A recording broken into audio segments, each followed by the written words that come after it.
राधे राधे दोस्तों, जय माता दी। एक बार फिर स्वागत है आपका हमारे YouTube चैनल बीइंग आस्तिक में। तो आइए जानते हैं नवरात्रा में अखंड ज्योति हम लोग क्यों जलाते हैं और इसका प्रभाव क्या है। नवरात्रि के दिनों में अखंड ज्योत जलाने का खास महत्व होता है।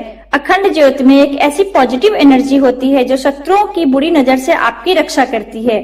जैसे अंधेरे घर में दीपक की लौ रोशनी करती है, वैसे ही माता रानी के नाम का ये दीपक हमारे जीवन के अंधकार को भी दूर करता है। नवरात्रि के 9 दिनों में पूरे देश में भगवती दुर्गा की पूजा की जाती है। नवरात्रि के समय कई लोग अपने घर में अखंड ज्योत जलाते हैं। माना जाता है कि माँ की कृपा पाने के लिए अखंड ज्योत का बड़ा महत्व होता है। इन दिनों जिन घरों में नवरात्रों के दौरान अखंड ज्योत जलाकर देवी की पूजा अर्चना की जाती है, वहाँ अम्बे माँ की कृपा हमेशा बरसती रहती है।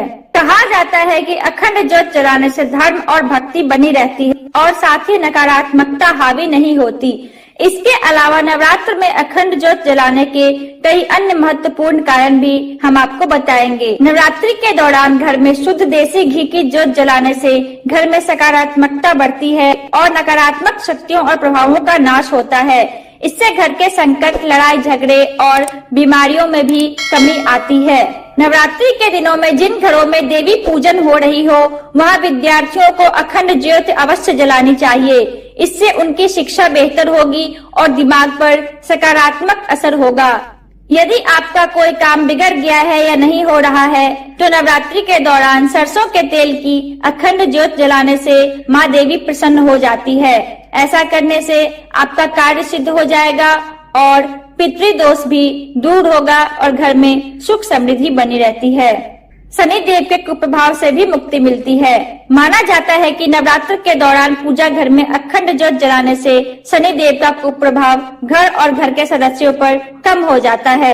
इसके लिए आपको तिल के तेल की ज्योत जलाना चाहिए। ऐसा करने से बुरे समय में चल रहा शनि भी आपको शुभ फल देने लगेगा। अखंड ज्योति का वैज्ञानिक महत्व भी है। सांस और नर्वस सिस्टम के लिए ये काफी प्रभावी है।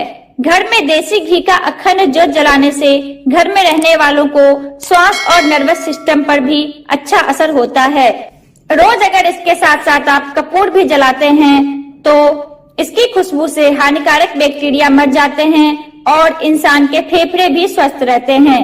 कपूर की महक बहुत प्रभावशाली होती है। तो दोस्तों, आप भी अपने घरों में माता रानी की कृपा पाने के लिए और माता रानी को प्रसन्न करने के लिए अखंड ज्योति अवश्य जलाएं। परंतु इस बात का ध्यान रखें कि आप कभी भी अपने घर को अकेला ना छोड़ें। अगर आप अकेले हैं और आपको काम से बाहर जाना पड़ता है तो अखंड ज्योत ना जलाएं। राधे राधे दोस्तों, जय माता दी, हैप्पी नवरात्रि।